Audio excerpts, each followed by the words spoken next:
So Cain, we were talking about Cain, and I was looking up Cain, or not Cain, Tubalcain. He was, I don't know what, Lamech's son that descended from Cain, and apparently here, I'll move this Marlin. He can sit there. He was full of bloodlust, right? So he had a craft. His father was a polygamist, right? According to Jewish lore. His father was a polygamist, and his sister kind of was like a seamstress and did tapestry. And then he had two half brothers. One was did music and stuff like that, and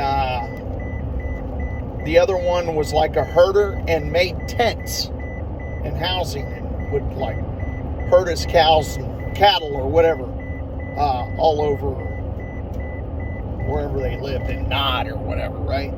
And then Tubalcain, he was kind of a bloodlust kind of fellow, and he was a warrior, and they say that he was alive during the Bronze Age and the Iron Age, and he kind of did the two and was a blacksmith that made weapons and stuff.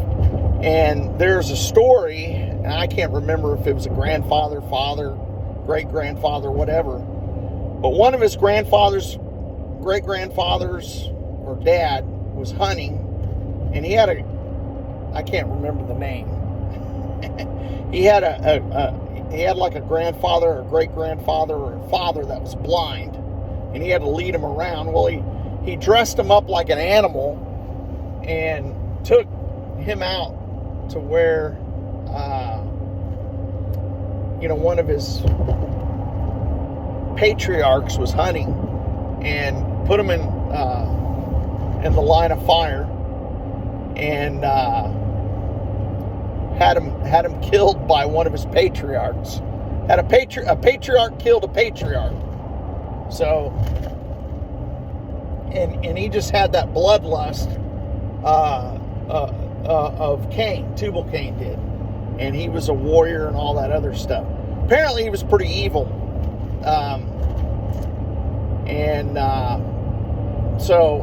Anyhow, I just found that fascinating that he was such a character like that, and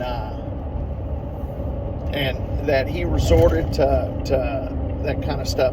And what was also I found interesting is, and there's a lot of like Göbekli Tepe. They found these pillars with all these markings on it. And I think they're like animal shapes or whatever. But that they built these pillars to preserve their craft, their science.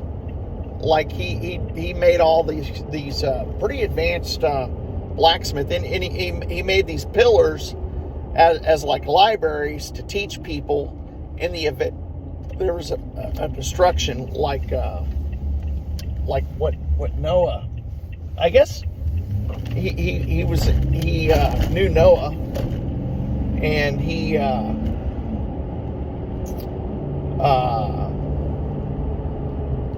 was listening to him a little bit, and so him and his siblings, they made each a pillar out of like metal. One made it out, and they made them out of clay, and so in the event of a fire or a like this big huge fire or a flood, their craft would be preserved, their science. They worshiped their science. They were gifted, but instead of, and the story behind the Jewish lore is that they worship their craft, their science, over the one living God, as opposed to what Enoch and Noah, how Noah wore. They were very faithful to God, and that's the story. And but Noah did. The Jewish people, the descendants of Noah, all did that too, as far as like building these pillars. So, that's kind of remnant of what you find in like some of the tombs. You'd see, these different crafts that they did, and you could read these hieroglyphics or ancient writings and see how they did these certain things.